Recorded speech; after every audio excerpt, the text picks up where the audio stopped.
Frère, je vais vous expliquer pourquoi la femme de Achraf Hakimi, elle ne va rien avoir. Elle ne doit rien avoir. Même Moro, cassé en deux, même 100 francs, elle ne va pas avoir. Et puis, elle ne doit pas avoir. Je suis trop enjaillé. Hakimi, c'est un tis, c'est un chef. Je vais vous expliquer. En fait, c'est un complot. C'est une machination savamment orchestrée, frère, pour soutirer de l'argent au monsieur. Je vous explique. En réalité, février dernier, février passé là, une femme se rend au commissariat et elle déclare avoir été violée par Achraf Hakimi. Elle vient, elle dit j'ai été violée par Achraf Hakimi. On dit bon, il faut déposer plainte. Elle dit je ne dépose pas plainte. Écoutez ce que je vous dis, hein? La femme dit je ne dépose pas plainte. Mais celle qui a été violée, elle est venue dire j'ai été violée par Achraf Hakimi. Maintenant, on lui demande, il faut porter plainte. Si tu es fâché, il faut porter plainte, on va le poursuivre. Et la femme dit, je ne porte pas plainte. Mais moi, je pense que l'affaire est classée. Elle dit, c'est elle qui a été violée. Elle est venue vous dire, j'ai été violée.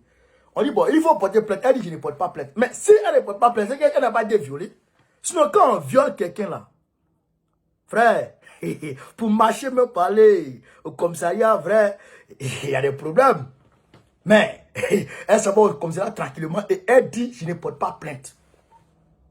Et là, derrière, le procureur s'auto-saisit. Le procureur s'auto-saisit en même temps. Et ils disent non, ils vont poursuivre Achraf.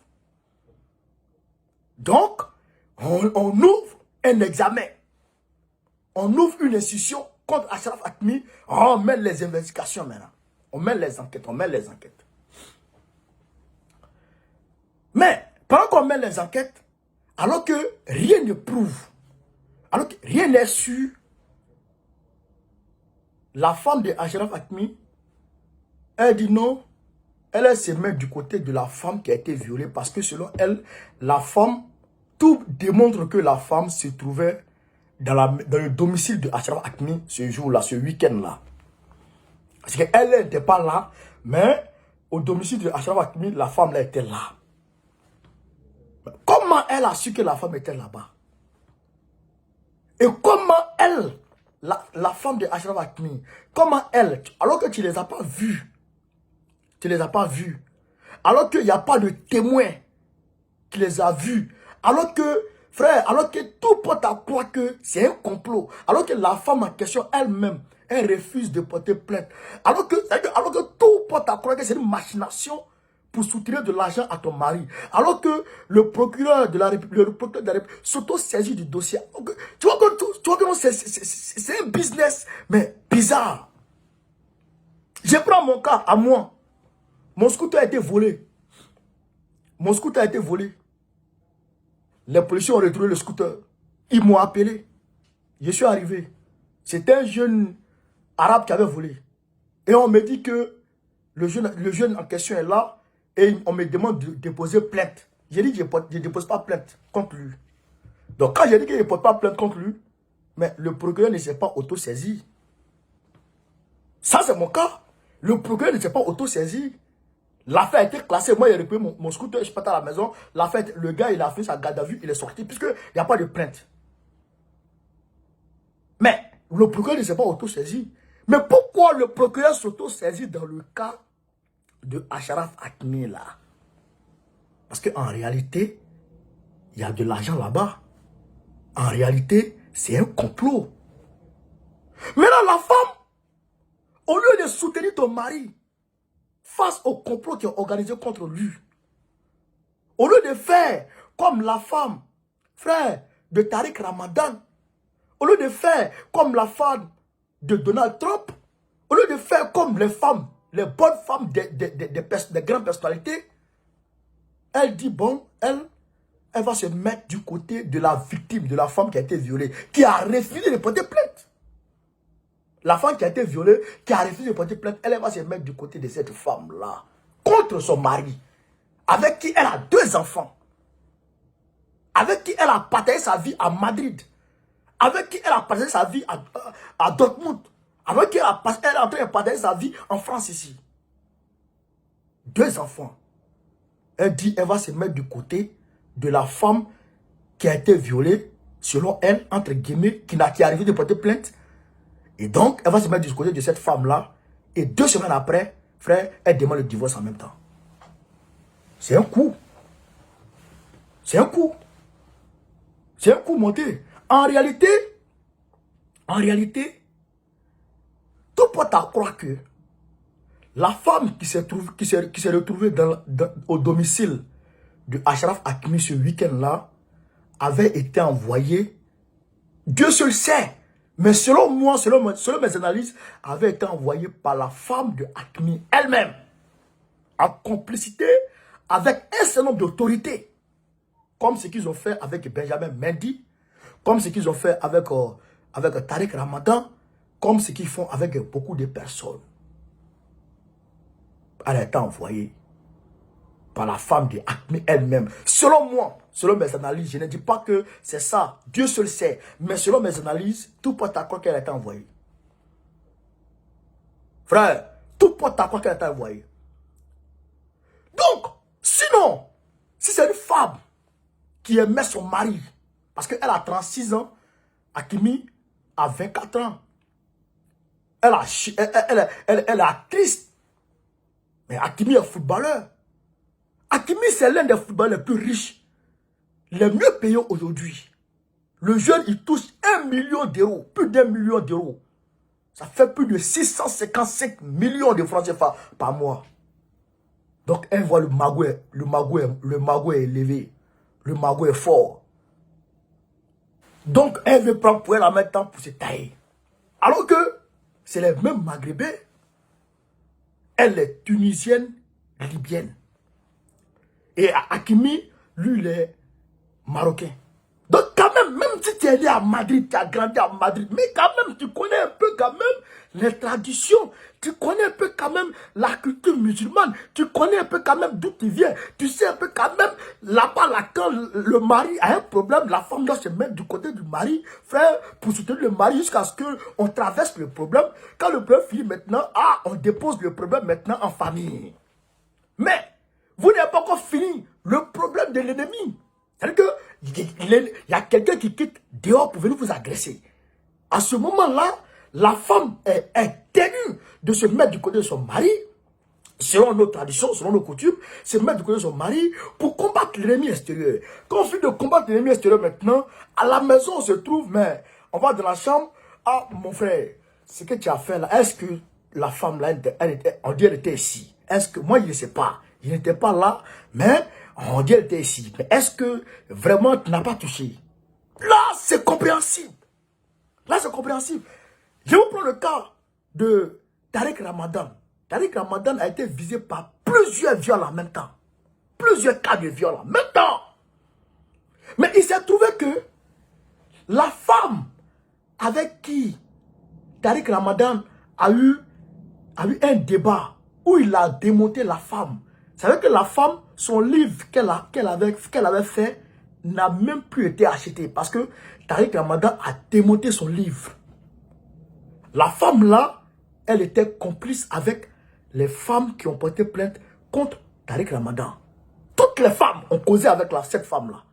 Ça fait un. Deuxièmement, Nicolas Sarko lui-même, il y a eu des traces qui liaient les femmes qui ont porté plainte contre Tariq Ramadan à Nicolas Sarko. Parce que Sarko a eu un débat contre Tariq Ramadan, il a dépiécé Sarko. Donc, les gens voulaient prendre leur revanche forcée. Mais au vu aussi de tout ça, voilà pour Benjamin. Et après, malgré tous les cas de viol, voilà Tariq Ramadan, il est à la maison. Mais, Tariq Ramadan, quand il était visé par ces cas de viol, à chaque procès, à chaque audience, frère, partout où besoin se faisait sentir, la femme de Tariq Ramadan, elle était là. Partout où besoin se faisait sentir, partout où quelqu'un pouvait accompagner Tariq Ramadan, elle était là. Elle a soutenu son mari. Elle a soutenu son mari. Moralement, si la femme n'était pas là, Tariq Ramadan, elle est claquée. Mais la femme, elle a soutenu son mari. Alors que ces femmes-là ont porté plainte. Ces femmes-là ont porté plainte. Il y a certaines même qui ont porté plainte à vie découvert, que je ne voudrais pas citer ici. Mais celle-là, celle qui attaque Achraf Hakimi n'a pas porté plainte. Et puis, on la connaît même pas. Elle a disparu. Elle a disparu. Donc, mais la femme de Tariq Ramadan, elle a soutenu son mari. Elle a soutenu son mari. Et son mari a été acquitté. Et son mari a été acquitté. Actuellement, là, je pense que le procès est fini. Ils sont un peu, mais je pense qu'il y a plus grande chose.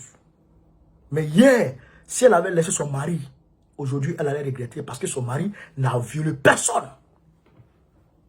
Il n'a violé personne. En réalité. Voici le cas de Benjamin Mendy. Le jeune Bendy. On dit il a violé ici. Il a violé là-bas. Il a violé ici. Il a violé là-bas. Ils ont cassé sa carrière. Ils ont fini de casser sa carrière maintenant. Voilà, maintenant on dit il y a 5 cas dont il a été acquitté. Ou 6 cas dont il a été acquitté. Ça reste un seul cas. Mais voici Donald Trump. Il est accusé de viol. Il est accusé d'avoir corrompu une femme. Une femme actrice de film, on va dire, film X. Mais, ça, alors qu'il était marié, la date où l'affaire s'est produite, cette date-là a trouvé que Donald Trump était marié. Mais, sa femme sait que c'est un procès politique, c'est un complot politique. S'il avait fait avec une femme de X, une actrice de film X, et qu'il a pris son propre argent pour la corrompre, pour ne pas qu'elle parle, où est votre affaire? C'est moi, mon mari, c'est à moi, c'est à moi, il doit des comptes. Parce que c'est moi sa femme. C'est moi qui suis victime de trahison, de tromperie, etc. Donc, mais la femme de Donald Trump, elle ne parle pas. Elle soutient son mari. Mais pourquoi toi, Iba Abouk, toi seul, alors que vous venez du même Maghreb. Vous venez du même Maghreb. Elle est tunisienne, libyenne. Hakimi, il est marocain. Vous venez du même Maghreb, les mêmes traditions. Et toi, en 2 semaines de bruit seulement, ton mari n'a même pas été placé en examen, il n'a même pas été arrêté. Le procureur s'auto-saisit. Alors que ton pote croit que c'est une machination savamment orchestrée pour mettre ton mari, pour dépouiller ton mari de son argent. Toi, c'est ce moment-là du truc pour dire, ouais, mon mari, vraiment, je me mets du côté de la femme, de la victime. Mais ça veut dire quoi ça? Ça veut dire quoi ça? Je me mets du côté de la victime. Ça veut dire quoi ça? Est-ce que toi, tu les as vus? Est-ce que tu les as vus en train de faire? Tu les as pas vus? Frère, tu les as pas vus. Est-ce que réellement, elle a été violée? Même si elle était là ce week-end. Mais est-ce qu'elle a été violée réellement? Attends, le procès va arriver à terme. Attends, le procès va arriver à terme. À cause des 2 enfants. À cause des 2 enfants. Au nom de l'amour. Au nom du mariage qui est sacré. Tu devrais soutenir ton mari. Iba. Mais tu n'as pas soutenu ton mari. Mais comme, selon moi, mes analyses, Dieu seul sait. Selon moi, mes analyses, tu es complice de cette femme. Et tu es complice du procureur. Parce que vous voulez prendre l'argent du jeune. Comme vous le faites avec tout le monde. C'est pourquoi les stars de maintenant, les stars africains, voilà, de maintenant, faites attention. Faites attention. Gardez votre argent. Mettez vos margots au nom de vos parents. Si ta maman a ton argent, ça fait quoi? Ta maman a ton argent, ça fait quoi?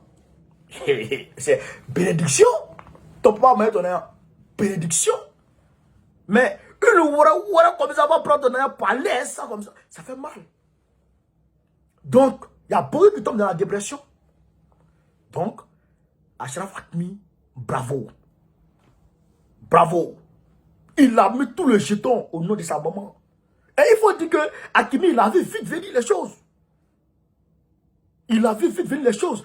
Parce que février, mars, avril, en un mois, en un intervalle d'un mois seulement, dès qu'il a été informé qu'on a porté plainte contre lui pour viol net, il a commencé la procédure pour mettre l'argent au nom de sa maman. Parce qu'il sait que c'est son argent que les gens visent. Même Neymar est accusé de viol. Neymar est accusé de viol. On les accusait tous de viol. Comment viol? Hakimi qui a l'argent qu'on a de violer. Il est star, il est joli. Il a l'argent, il a tout. Lui va te violer pour quoi? Faut montrer ton visage, voir ton visage de viol là. Hakimi ne peut pas te violer. Pourquoi il va te violer? Pourquoi il va te violer? T'as pas violé ma chère. Au moins si la femme d'Hakimi partait demander divorce pour, je sais pas, pour tromperie. Mais peut-être que voilà, mais c'est pas le cas. C'est pas le cas. Donc, frère Hakimi, chapeau, on est ensemble. Bravo à toi. Je demande à tous les Africains, toutes les stars africaines, de suivre l'exemple de Hakimi. Suivez l'exemple de Hakimi. Parce que quand les Noirs réussissent là, quand les Africains réussissent là, les gens ne sont pas contents. Quand les Africains réussissent, les gens ne sont pas contents. Ils créent tout. Et faites attention aux femmes. Faites attention aux femmes. Faites attention aux femmes. Hein. Voici notre gars Sonko qui est embêté à cause de ça. Ils ont mis un truc comme ça sur lui. Mais il n'y a rien eu dans le dossier. Il n'y a rien dans le dossier. Donc c'est toujours comme ça pour vous embêter, vous salir, vous soutirer de l'argent, voler votre argent. Faites attention à la femme. Faites attention à la femme d'elle. Faites attention parce que c'est la femme qui va vous envoyer pour détruire. C'est femmes qui vont vous envoyer pour détruire. Soyez résistants. Ne soyez pas des garçons faciles. Ne soyez pas des hommes faciles. Là. Sinon, les femmes là, elles vont vous détruire. Elles vont vous détruire parce que les gens là, ils vont organiser tout sortes de complots pour prendre votre argent. Je vous demande de faire gaffe. Faites gaffe. Faites comme Hakimi. Je vous remercie. On est ensemble, chers camarades.